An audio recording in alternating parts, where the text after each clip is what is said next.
শেখ হাসিনাকে দেশে ফেরাতে দিল্লির সাড়া পায়নি ঢাকা। প্রয়োজন হলে বাংলাদেশ আন্তর্জাতিক সহযোগিতা নেবে বলে জানিয়েছেন পররাষ্ট্র উপদেষ্টা তৌহিদ হোসেন। জানান, চলতি মাসে ঢাকায় আসছেন পাকিস্তানের পররাষ্ট্রমন্ত্রী ইসহাক দার। ৭১-এর ক্ষমা চাওয়া সহ আলোচনা হবে সব বিষয়ে। উপদেষ্টা জানান, অন্য আর 10টা দেশের মতো পাকিস্তানের সাথেও স্বাভাবিক সম্পর্ক চায় বাংলাদেশ। ঢালাইয়ের সেরা প্রিমিয়ার সিমেন্ট। উত্তর কোরিয়া বা মিয়ানমারের মতো দু একটা দেশ ছাড়া এরকম জুলাই গণ অভ্যুত্থান নিয়ে পররাষ্ট্র মন্ত্রণালয়ের আয়োজনে এই সেমিনার।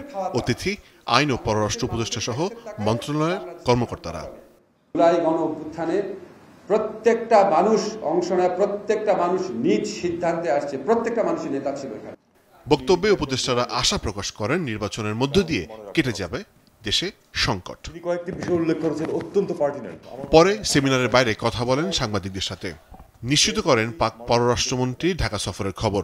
পররাষ্ট্র উপদেষ্টা জানান, আলোচনার টেবিলে ক্ষমা চাওয়া সহ থাকবে সব বিষয়। আমরা পাকিস্তানের সাথে স্বাভাবিক সম্পর্ক চাই। এটা আউট অফ দি ওয়ে গিয়ে বড় কোনো এরকম কিছু না। আবার যে ডেলিভারেটলি তাদের সাথে সম্পর্ক ভালো রাখবো না এরকম একটা সিদ্ধান্ত যেটা ছিল, সেটা থেকে আমরা বের হয়ে এসেছি। আমরা অন্যান্য আরও 10টা দেশের সাথে যেরকম সম্পর্ক আমাদের পাকিস্তানের সাথে আমরা সেরকম সম্পর্ক চাই, এবং সেটাই কিন্তু আমরা চেষ্টা করছি। প্রতিটি ইস্যুই টেবিলে থাকবে, প্রতিটি ইস্যুই টেবিলে থাকবে। যেটা 50 বছরে পারা যায়নি সেটা যে আমরা ছট করে 6 মাসে পারবই এমন কোনো কথা নেই।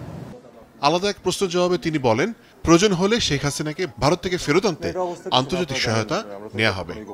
আমরা চেয়েছি যে তাকে ফেরত দেওয়া হোক, যাতে বিচারের সম্মুখীন করা যায়। ভারত থেকে কোনো এটার পজিটিভ রেসপন্স আমাদের কাছে আসেনি। আমরা অপেক্ষা করছি।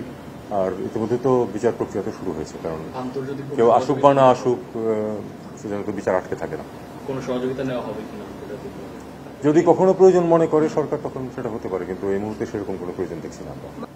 পুশিন হচ্ছে এটার একটা ব্যত্যয়, যেটা আমরা মোটেই গ্রহণ করি না, এবং আমরা এটা নিয়ে আপত্তিও প্রকাশ করেছি। আমরা তাদেরকে এই কথাও বলেছি যে তোমরা যখন তালিকা দিয়েছো আমাদেরকে, আমরা সেই তালিকা অনুযায়ী চেক করে যখন আমাদের নাগরিকত্ব নিশ্চিত হয়েছে, আমরা কিন্তু তাদেরকে ফেরত নিয়েছি। কাজে তোমাদের সেই পদ্ধতিতেই স্টিক করা উচিত।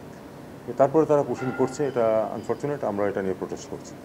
পররাষ্ট্র উপদেষ্টা আরও জানান, চলতি মাসে মালয়েশিয়া সফরে যাওয়ার কথা রয়েছে প্রধান উপদেষ্টার। এখানে দুটো জিনিস, এক হলো যে সর্বোচ্চ পর্যায়ের একটি সফর হচ্ছে।